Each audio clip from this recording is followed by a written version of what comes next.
Hello दोस्तों, कैसे हैं आप। मैं स्वागत करती हूं आपका अपने यूट्यूब चैनल भाषा अध्ययन पर। आज हम करने वाले हैं कहानी जिसका नाम है चीफ की दावत।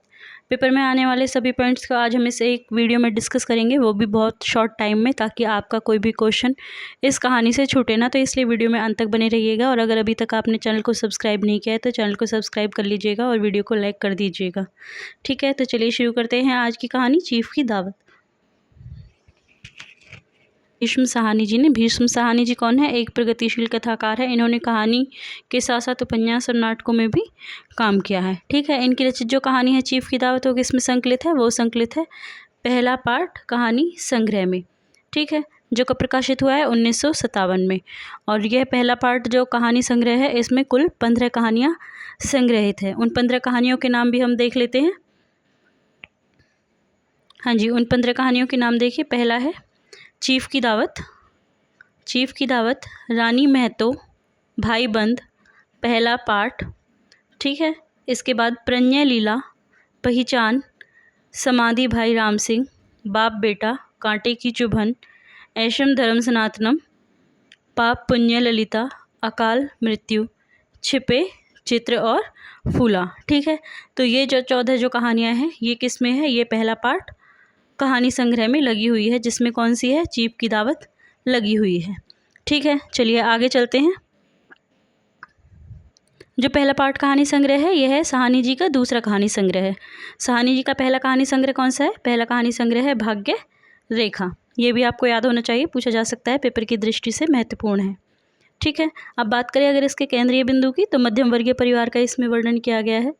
मध्यम वर्ग का खोखलापन, उसकी मूल्यहीनता की ओर इसमें संकेत किया गया है। कहानी का नायक शामनाथ है, जिसके चीफ उसके घर डिनर पर आने वाले हैं। इस दौरान वह अपनी बूढ़ी माँ को बाधा समझता है और उसे छिपाना चाहता है, परंतु माँ से ही काम बनता देखकर उनकी खुशामद करने लगता है।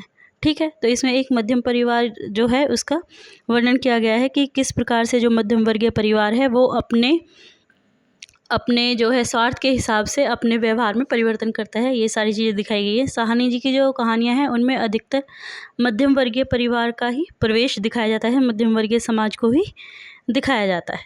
ठीक है, चलिए आगे चलते हैं। यह कहानी एक अर्थ में प्रेमचंद की बूढ़ी काकी का अगला चरण है। उस कहानी की तरह यहाँ भी एक दावत है, किंतु यहाँ मूल समस्या वृद्ध माँ के भूखे होने की नहीं बल्कि अप्रस्तुति योग्य होने की है। ठीक है, जो इस कहानी का मेन पात्र है शामनाथ, मध्यम वर्गीय परिवार से संबंध रखता है। वो अपनी माता को मतलब समझता है कि अगर वो चीफ के सामने जाएगी तो उसकी बेइज्जती हो जाएगी। अप्रस्तुत योग्य समझता है, मतलब वो सोचता है कि वो स्टैंडर्ड मैच नहीं करती। तो उसके लिए सबसे बड़ी समस्या यही है कि वो अपनी जो वृद्ध माँ है उसको कहाँ रखे कि वो चीफ के सामने ना आए। ठीक है, माँ इस अपमानजनक स्थिति से बेहद दुखी है, किंतु जैसे ही उसे पता चलता है कि उसके फुलकारी बनाने से बेटे की तरक्की हो सकती है तो वह अचानक खुश हो जाती है और बेटे के लिए मंगल कामना करती है। कहानी के अंत में बूढ़ी काकी की तरह बेटे या बहू का हृदय तो नहीं बदलता, किंतु अपमान के बावजूद माँ का हृदय बेटे के लिए असीम ममता से भरा है। यही इस कहानी का सारत्व है। ठीक है, तो इसकी जो है तुलना किससे की गई है? प्रेमचंद की बूढ़ी काकी से की गई है। बूढ़ी काकी से इसमें थोड़ी समानता है, लेकिन पूर्णतः समान नहीं है, क्योंकि जिस तरह से बूढ़ी काकी परेशान है उसी तरह से यहाँ पे जो है वृद्ध माँ परेशान है। बूढ़ी काकी के अंत में जो है उसके बेटे बहू का हृदय परिवर्तन हो जाता है, किंतु यहाँ पर उसके बेटे और बहू का हृदय परिवर्तन नहीं होता, लेकिन फिर भी माँ का हृदय होता है। वो अपने बेटे की तरक्की के लिए अपना अपमान भी सहन कर जाती है। ठीक है, चलिए आगे चलते हैं, बात करते हैं अगर इसके मुख्य पात्रों की। तो इसके मुख्य पात्र कौन है? सबसे पहले आता है शामनाथ। शामनाथ कौन है? मध्यम वर्गीय नौकर पेशा व्यक्ति है, जिसकी जीवन शैली में बहुत दिखावा है। ठीक है, पदोन्नति पाने के लिए चीफ को प्रसन्न करना चाहता है, बूढ़ी माँ को फालतू वस्तु समझता है और उसी से अपना स्वार्थ सिद्धि भी करता है। देखिए, जो ये पंक्तियाँ हैं बहुत इंपॉर्टेंट है, क्योंकि ये पेपर में आ चुकी है कि वृद्ध माँ को फालतू वस्तु कौन समझता है। यह किस कहानी का जो है केंद्र बिंदु है कि मनुष्य को वस्तु समझा जा रहा है। तो ये आ चुकी है, ये पंक्ति आपको याद रखनी है। ठीक है, तो इसमें जो श्यामनाथ है वो वैसे तो मध्यम वर्गीय है, लेकिन वो अपनी आर्थिक स्थिति है जो जितना वो है उससे ज़्यादा दिखाने का प्रयास करता है अपने आप को। ठीक है, दिखावे की प्रवृत्ति है आप कह सकते हो। दूसरी जो पात्र है वो है बूढ़ी माँ। बूढ़ी माँ कौन है? श्यामनाथ की बूढ़ी माँ, जो कि निरक्षर हैं, विधवा हैं और जिसके पास पारंपरिक भारतीय माता का विराट हृदय है। ठीक है, आगे देखिए, पुरानी पीढ़ी का प्रतीक और अपने ही घर में दोयम दर्जे की चीज़। खड़ाऊ पहनती है और बीमारी की वजह से खर्राटे लेती हैं, जिससे आधुनिक पीढ़ी के श्यामनाथ को चिढ़ है। ठीक है, चीफ से मिलने पर सकुचाती है ताकि उसका बेटा बुरा ना माने। आगे देखिए, बेटे की तरक्की के लिए कमज़ोर आंखें होने के बावजूद खुशी खुशी फुलकारी बनाने को भी तैयार हो जाती हैं। ठीक है, फुलकारी क्या होती है? फुलकारी पंजाब के गाँव की दस्तकारी का एक सुंदर रूप है। ठीक है, आगे है जो वो है चीफ। चीफ कौन है? श्यामनाथ के बॉस को यहाँ पे चीफ कहा गया है, जिसकी श्यामनाथ खुशामद करना चाहता है और जिसके लिए वो दावत रखता है। ठीक है, आगे देखिए, संशरात परंतु सहज श्यामनाथ की बूढ़ी माँ से प्यार से मिलता है। ठीक है, चीफ काफ़ी धनी व्यक्ति है, लेकिन फिर भी उनका स्वभाव है जो वो काफ़ी अच्छा दिखाया गया है। वो श्यामनाथ की माँ से बहुत अच्छे से मिलते हैं, बहुत प्यार से मिलते हैं और उन्हें बहुत कंफर्टेबल फील कराते हैं, क्योंकि जो उसकी माँ है वो घबराती रहती है कि कहीं उसका बेटा नाराज़ ना हो जाए, लेकिन चीफ जो है उसे बहुत अच्छे से बात करते हैं। ठीक है, आगे देखिए, बकौल चीफ उस गाँव के लोग बहुत पसंद है श्यामनाथ की माँ से गीत सुनने की इच्छा प्रकट करता है। ठीक है, तो ये तो हो गई मुख्य पात्र। कौन कौन है मुख्य पात्र? एक चीफ है, बूढ़ी माँ है और श्यामनाथ। ठीक है, अगर गौण पात्र की बात करें तो इसमें श्यामनाथ की धर्मपत्नी का जो है बार बार जिक्र होता है, जो कहानी को आगे बढ़ाती है। इनमें भी दिखावटीपन का बोध है, पति की तरक्की के लिए खुशामदी में यह भी शामिल है। ठीक है, जो दावत रखी जा रही है उसके जो है आप कह सकते हो सारा देखना यही करती है, अपने ऊपर ध्यान देती हैं और कोई सामान कहाँ रखा होना चाहिए, किस तरह से खाना देना है, ये सारी चीज़ें मतलब अपने पति का पूरा साथ देती हैं। चीफ की पत्नी अन्य देसी स्त्रियों की आराधना का केंद्र थी। ठीक है, तो चीफ की पत्नी का भी जिक्र हुआ है, ये भी आपको याद रखना है। अब बात करें अगर इसकी विशेष की, तो इसमें क्या क्या दिखाया गया है देखिए। बूढ़ी माँ स्वयं को अपमानित महसूस करती है, परंतु पुत्र की खुशी के लिए जैसा वह कहता है करती है। देसी स्त्रियाँ उन पर खूब हंसती है। ठीक है, आगे देखिए, आधुनिक परिवारों में वृद्धों की किस प्रकार उपेक्षा होती है वह कहानी के केंद्र में है।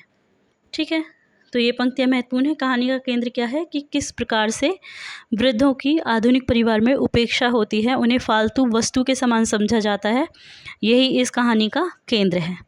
ठीक है, ये इम्पोर्टेंट लाइन है। आगे देखिए, आधुनिक दिखने की चाह में मध्यम वर्गीय व्यक्ति प्रदर्शन प्रिय हो गया है, मतलब वो वास्तविकता से दूर भाग रहा है, वास्तविक होने की बजाय वह काल्पनिक चीज़ें ज़्यादा करता है।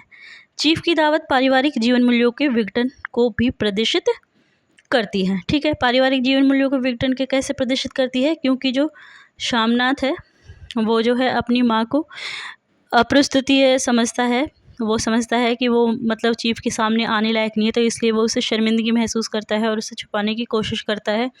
ठीक है, उसके लिए उसकी माँ का कोई सम्मान नहीं है, वो अपनी माँ को बिल्कुल भी इज्जत नहीं देता। तो इस तरह से पारिवारिक जो जीवन मूल्य है वो किस प्रकार से ख़त्म हो रहे हैं, यह भी इस कहानी में दर्शाया गया है। ठीक है, माँ का विशाल हृदय स्पर्शी ममत्व भी कहानी में स्पष्ट दिखता है।